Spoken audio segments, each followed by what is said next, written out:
Assalamualaikum warahmatullahi wabarakatuh. Apa kabar kalian? Semoga kalian baik-baik saja dan tetap diberikan kesehatan oleh Allah Subhanahu wa Ta'ala. Bantu channel kami dengan cara subscribe dan tekan tombol lonceng kalian. Terima kasih.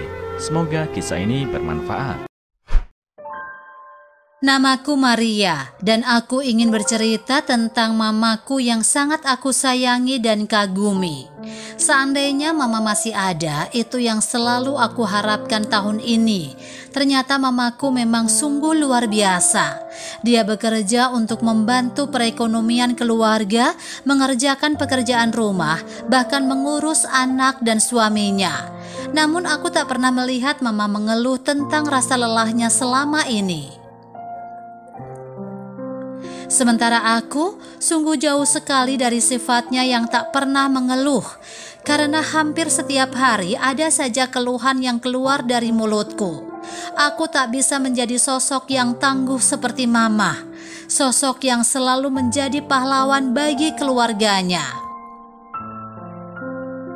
Mama adalah salah satu idola dalam hidupku, poros dalam rumah kami, poros dalam keluarga kami. Jadi ketika kami harus kehilangannya, memang membuat kami kehilangan pegangan dalam hidup.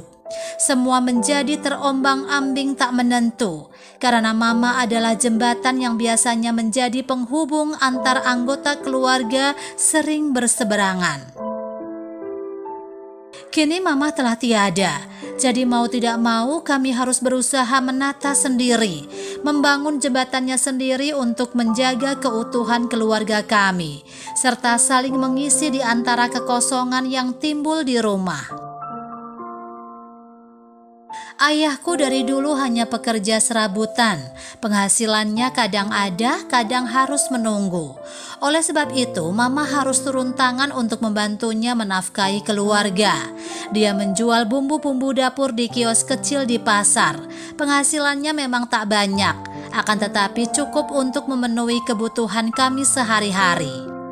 Sementara kakakku setelah lulus sekolah langsung memutuskan untuk menikah, meskipun tanpa persetujuan orang tua sekalipun.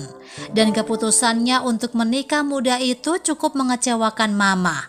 Karena sebenarnya mama berharap banyak agar kakak mampu membantu perekonomian di keluarga kami. Tapi nasi sudah menjadi bubur, dan orang yang paling sulit dinasihati adalah orang-orang yang tengah dimabuk cinta. Jadi apa boleh buat, mama hanya bisa mengikhlaskan keputusan kakak tersebut. Lalu aku sendiri masih kuliah. Ya, aku memilih untuk melanjutkan pendidikan ke jenjang yang lebih tinggi dengan harapan bisa mengangkat derajat kedua orang tuaku di masa depan kelak. Dan untungnya berkat kerja keras yang kulakukan selama ini, aku berhasil mendapatkan beasiswa kuliah hingga selesai.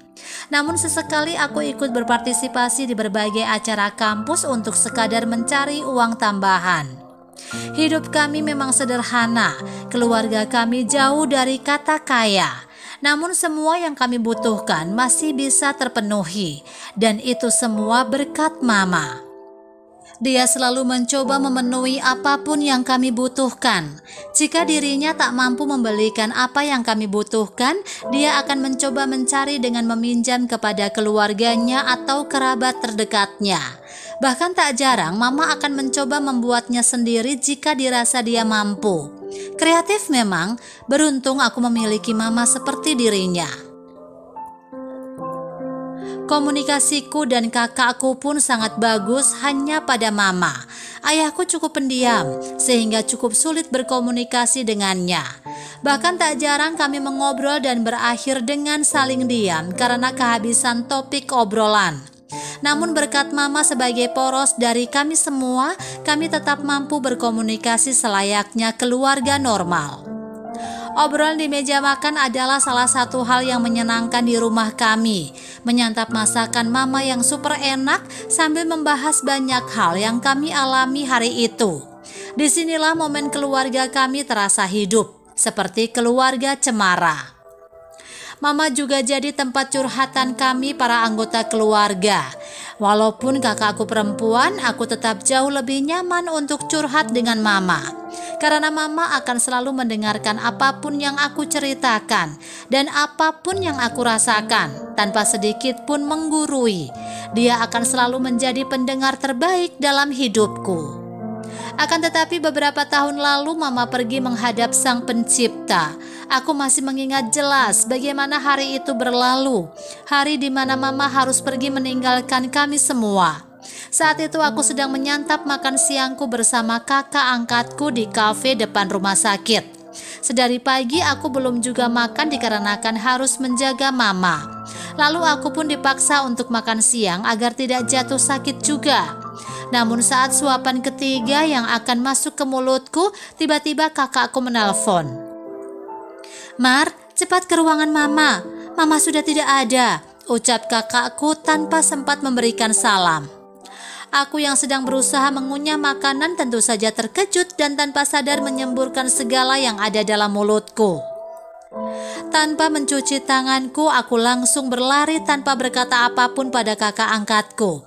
Aku berlari semampuku sambil menangis. Jarak dari kafe ke ruang rawat mama cukup jauh. Bahkan rasanya aku tak mampu lagi untuk berlari. Aku melepas sandalku dan berlari terseok-seok sambil menangis.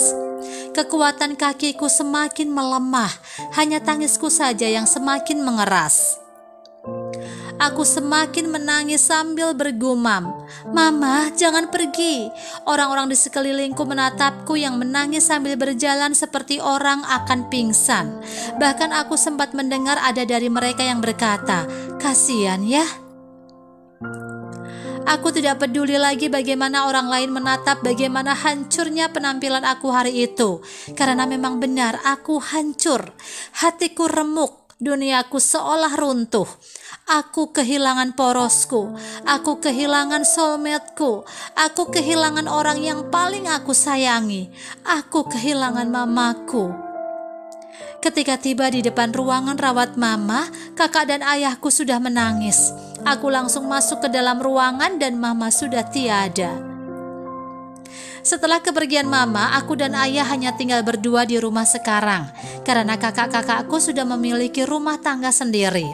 Kehilangan mama masih terlalu berat untuk aku dan juga ayah. Ayahku juga jadi semakin pendiam. Tak banyak hal yang dia ceritakan.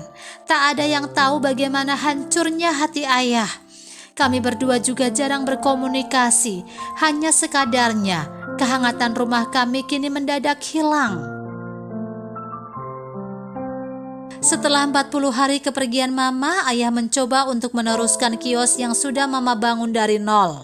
Aku tentu saja setuju agar ayah punya kegiatan dan tidak terus-menerus kepikiran mama. Namun sekitar setahun kemudian kami memutuskan agar ayah berada di rumah saja dan aku yang mengambil alih kios. Kami ingin ayah menghabiskan banyak waktu untuk beristirahat, bermain dengan cucu-cucunya dan melakukan hal-hal yang dia senangi seperti mancing, bermain catur, dan berkebun. Dan inilah akulah yang kini meneruskan perjuangan mama. Aku harus bekerja mencari uang untuk memenuhi kebutuhan kami sehari-hari. Aku yang harus melakukan semua pekerjaan di rumah dan ternyata itu cukup berat untukku. Aku cukup kelelahan untuk semua aktivitas yang aku jalani sekarang. Ternyata aku tak sekuat dan setegar mama. Bahkan komunikasiku dengan anggota keluarga yang lain sangat buruk tanpa mama. Tak hanya sekali dua kali aku merasa terpuruk bahkan depresi. Aku hampir mengeluh kelelahan setiap hari. Aku stres karena harus memendam semuanya sendiri. Aku tak menyangka akan seberat ini kehilangan mama. Aku tak menyangka akan menghadapi begitu banyak rintangan setelah kepergian mama. Mungkin saat mama masih ada, aku terlalu manja sehingga sekarang dituntut mandiri secara paksa rasanya cukup sulit. Tapi bukankah Tuhan tidak memberikan cobaan melebihi kemampuan umatnya? Dan aku percaya itu. Aku percaya Tuhan yakin aku mampu untuk jalani semuanya. Seperti inilah hidupku sekarang, harus kuat dan mandiri, harus banyak belajar untuk menata hidup lebih banyak lagi. Aku belajar memperbaiki komunikasiku dengan ayah dan dengan kakak-kakakku. Kemampuan berkomunikasiku mungkin memang tidak bagus, namun sekarang cukup baik. Aku membiasakan diri untuk ada di rumah saat makan malam. Setidaknya saat makan malam aku bisa gunakan sebagai waktu untuk ngobrol dengan ayah. Aku juga harus ingat bahwa bukan hanya aku saja yang terluka ketika mama pergi. Keluargaku yang lain pun pasti merasakan hal yang sama. Hanya saja mungkin mereka lebih baik dalam menyimpannya dibandingkan aku. Hidup kami memang sederhana, keluarga kami memang tidak sempurna. Akan tetapi aku selalu berharap kehangatan di dalamnya akan selalu ada, sama seperti saat mama masih ada di samping kami. Karena sejauh apapun aku pergi, keluarga adalah satu-satunya tempat paling nyaman untuk kembali. Dari kisah ini kita belajar bahwa Tuhan tidak akan memberikan ujian di luar kemampuan umatnya. Dan sosok mama dalam cerita ini merupakan sosok yang kuat dan tegar dalam menjalani hidupnya yang penuh dengan cobaan. Selepas kepergiannya, semua anggota keluarga merasa sangat terpukul, terkhusus Maria, si bungsu yang selama ini sangat bergantung pada sang mama, merasa dunia tiba-tiba runtuh begitu idola hidupnya berpulang. Apalagi saat dirinya dipaksa kehidupan untuk menjadi sosok yang lebih kuat dan mandiri. Namun Maria berhasil membuktikan bahwa dia mampu melewati itu semua dengan versi terbaiknya sendiri. Bagaimana menurut kalian? Tulis pendapat kalian di kolom komentar ya. Wassalamualaikum warahmatullahi wabarakatuh.